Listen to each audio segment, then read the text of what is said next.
महाभारत की पड़ताल। इसमें आप सुन रहे हैं इसके पन्ने सिलसिलेवार और थोड़ा मसाला मार के। तो पलटते हैं अगला पन्ना जिसमें लिखा है कि इसमें 8,800 श्लोक हैं ऐसे, जिनका अर्थ मैं समझता हूं, शुक समझते हैं, लेकिन संजय समझते हैं या नहीं इसमें डाउट है। ये इतने डिफिकल्ट हैं कि आज तक इनकी मिस्ट्री सॉल्व ना हुई। अब ये थोड़े से कुछ कठिन श्लोकों वाली बात है और ये ठहरा टशन कि मैं हूं तो रम का, मेरी टक्कर शुक से है जो व्यास के बेटे हैं, तो जाहिर है उनके लिए तो घर का ही मामला था। और हाँ, संजय से मैं बेटर हूं, वो संजय जो धृतराष्ट्र के खासम खास थे। और ऐसा रौब जमाकर सौती बोले कि कैसे सब लोग अज्ञान के अंधेरे में छटपटा रहे हैं।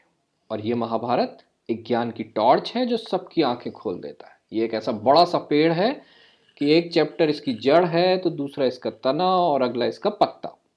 अब मैं इसी पेड़ के बारे में बताऊंगा। बहुत पहले की बात है। कृष्ण द्वैपायन ने अपनी मां सत्यवती और गंगापुत्र भीष्म की आज्ञा से विचित्र वीर की पत्नियों के साथ संबंध बनाए।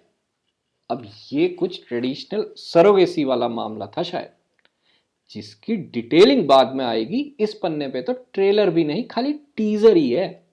खैर, इस तरह 3 कुरुवंशी पुत्र हुए, धृतराष्ट्र, पांडु और विदुर। और इनके पैदा होने के बाद कृष्ण द्वैपायन निकल लिए अपने आश्रम, इन सबसे दूर। और जब इन तीनों का पत्ता ही कट गया पूरी लाइफ बिताकर, उसके बाद ही व्यास ने महाभारत पब्लिश की। मतलब बेटों के गुजर जाने के बाद ही उनकी कथा बनाई। और जब 4 जनरेशन्स के बाद जन्मेजय और हजारों ब्राह्मणों ने पूछा इस बारे में, तो व्यास जी ने अपने शिष्य वैशंपायन को बोला कि तुम ये कथा सुनाओ। वैसे वहां पे घर के सबसे बड़े बुजुर्ग व्यास ही होंगे, और शायद बुढ़ापा इतना हो कि बोलना भी मुश्किल हो। तो स्वाभाविक है कि शिष्य के कंधे पर डाला गया भार इस कथा का, जिसमें कुरुवंश की कहानी है, कुंती और गांधारी जैसी देवरानी जेठानी है, विदुर और कृष्ण की नीति है, और कजिन्स का करेक्टर कंट्रास्ट है। और इसी सब को लेकर शुरू में व्यास ने 24,000 श्लोकों को कंपाइल किया, जिसे विद्वानों ने भारत बोला। उसके बाद उन्होंने 150 श्लोकों का एक ब्रीफ बनाया जिसमें इसकी इंडेक्स और चैप्टर्स का इंट्रो था। और सबसे पहले इसे किसे सुनाया, सिखाया अपने बेटे शुक को, और फिर सिखाया और शिष्यों को। उसके बाद इसकी थोड़ा डिटेलिंग की, 60 लाख श्लोकों की। इसमें से 30 लाख देवताओं को पता है जो उनको नारद जी ने सुनाए, 15 लाख पितृ जानते हैं जो देवल ने सुनाए उनको, 14 लाख गंधर्व जानते हैं जो उन्हें शुक ने सुनाए।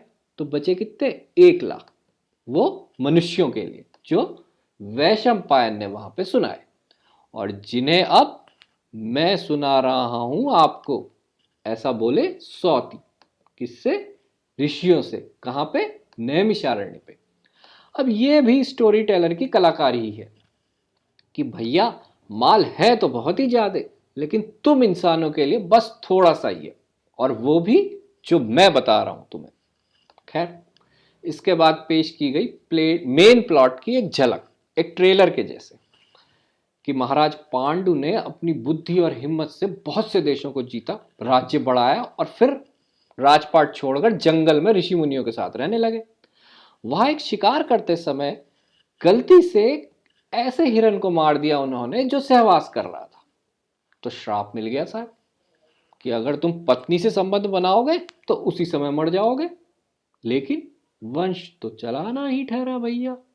तो धर्म, वायु, इंद्र और जुड़वा अश्विनी कुमारों के साथ से पांडु की पत्नियों ने संबंध बनाए, कुंती और माद्री एक्चुअली, और 5 बच्चों को जन्म दिया। अब ये भी सरोगेसी की बात ही है शायद। और हो सकता है कि कुछ बीमारी हो पांडु महाराज को जिसके कारण ऐसा करना पड़ा। लेकिन इसमें भी वही कमाल है कि पत्नी जिसकी है वंश उसी मर्द का चला, जबकि सबको पता था कि बायोलॉजिकल बाप कोई और है। वैसे इस सब में सिर्फ लड़कों की ही बात है, खानदान में लड़कियों का जिक्र बहुत ही कम है। और फिर थोड़ा बहुत है भी तो उनका काम वारिस पैदा करना ही है। पैट्रियार्की की ये बू तब से ही घुसी पड़ी है शायद हमारे अंदर। खैर, वो 5 बच्चे जंगल में थोड़ा पले बड़े और फिर एक दिन ऋषि मुनि उन्हें लेकर पहुंचे धृतराष्ट्र के दरबार में कि ये है पांडव, तुम्हारे खानदान के चिराग। और ये बताकर वो लोग निकल लिए पतली गली से वापस। वहां के कुछ सिटीजन्स तो बहुत ही खुश हुए, लेकिन भैया कुछ ने डाउट क्रिएट कर दिया कि पांडु तो बहुत पहले ही मर गए थे, तो उसके बच्चे कैसे हो सकते हैं। लेकिन फिर चारों तरफ से आवाज आने लगी कि वेलकम वेलकम, ये ही है पांडव। कुल मिलाकर डाउट तो था, लेकिन मानना पड़ा बॉस सबको।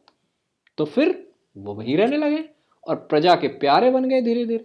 और जब बड़े हुए तो अर्जुन ने एक दिन गजब ढा दिया, एक जबरदस्त कंपटीशन में बहुत से राजाओं को हरा दिया और ऐसे जीत लिया द्रुपद की बेटी कृष्णा का स्वयंवर। तो जलवा तो बढ़ना ही था उन सबका।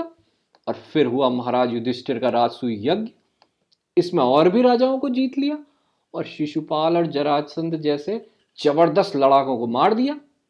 तो साहब डंका ही बज गया चारों तरफ। जाहिर है सारे जहां के बंदे लाने लगे क्या, एक से एक बढ़कर नायाब गिफ्ट। दुर्योधन तो भैया चल भुन गया बुरी तरह से। मय दानव ने तो एक गजब का हॉल ही गिफ्ट कर दिया और इसके फर्श पे चलने पर दुर्योधन को लगा कि पानी है और उसका मजाक ही बन गया पूरा। गुस्से और जलन के मारे तो उसकी हालत ही पतली हो गई। तो फिर उसकी हालत और जिद, इसको देखते हुए उसके पिताजी का दिल पसीज गया और उन्होंने जुआ खेलने की आज्ञा दे दी।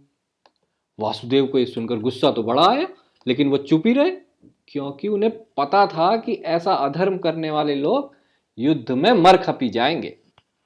अब ये बात हुई वासुदेव यानी भगवान कृष्ण के रोल को जस्टिफाई करने वाली, ताकि ये सवाल ना उठे कि प्रभु के रहते भैया ऐसा अनर्थ कैसे हो गया।